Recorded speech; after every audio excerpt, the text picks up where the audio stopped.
First Love, Chapter 1. I was 16 then. It happened in the summer of 1833. I lived in Moscow with my parents. They had taken a country house for the summer near the Kalouga gate, facing the Neskutchny gardens. I was preparing for the university, but did not work much and was in no hurry.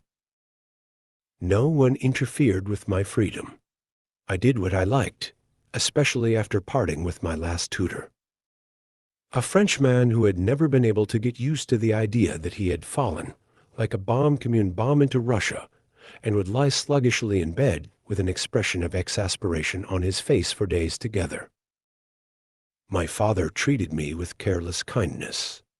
My mother scarcely noticed me, though she had no children except me. Other cares completely absorbed her. My father, a man still young and very handsome, had married her from mercenary considerations. She was 10 years older than he. My mother led a melancholy life. She was forever agitated, jealous and angry, but not in my father's presence. She was very much afraid of him.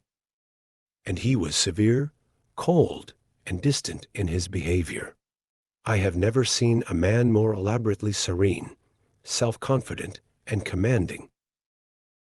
I shall never forget the first weeks I spent at the country house. The weather was magnificent. We left town on the 9th of May, on St. Nicholas's Day. I used to walk about in our garden, in the Neskutchny gardens, and beyond the town gates. I would take some book with me Kaidanov's course, for instance, but I rarely looked into it, and more often than anything declaimed verses aloud. I knew a great deal of poetry by heart. My blood was in a ferment, and my heart ached so sweetly and absurdly. I was all hope and anticipation. Was a little frightened of something, and full of wonder at everything, and was on the tiptoe of expectation.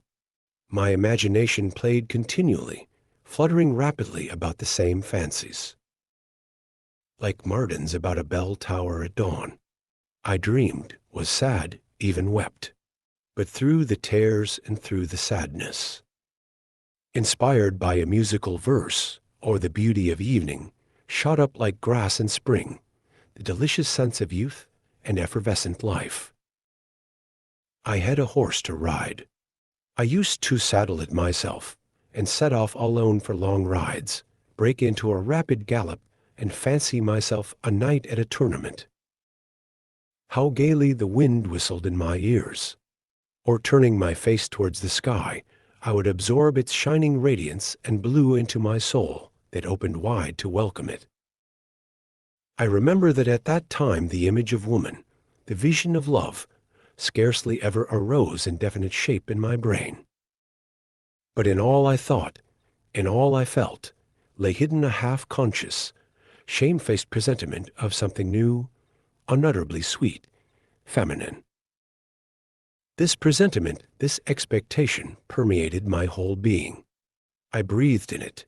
It coursed through my veins with every drop of blood. It was destined to be soon fulfilled. The place where we settled for the summer consisted of a wooden manor house with columns and 2 small lodges. In the lodge on the left there was a tiny factory for the manufacture of cheap wallpapers.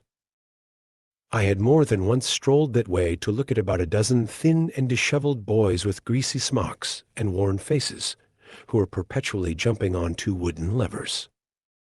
That pressed down the square blocks of the press, and so by the weight of their feeble bodies struck off the variegated patterns of the wallpapers. The lodge on the right stood empty and was to let. One day 3 weeks after the 9th of May, the blinds in the windows of this lodge were drawn up. Women's faces appeared at them. Some family had installed themselves in it.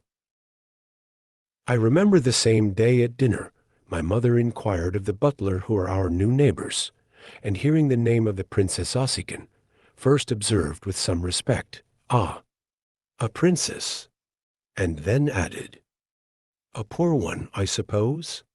They arrived in 3 hired FLIs. The butler remarked deferentially as he handed a dish. They don't keep their own car. Riage, and the furniture's of the poorest. Ah, replied my mother. So much the better. My father gave her a chilly glance. She was silent. Certainly the Princess Ossigan could not be a rich woman. The lodge she had taken was so dilapidated and small and low-pitched that people, even moderately well off in the world, would hardly have consented to occupy it.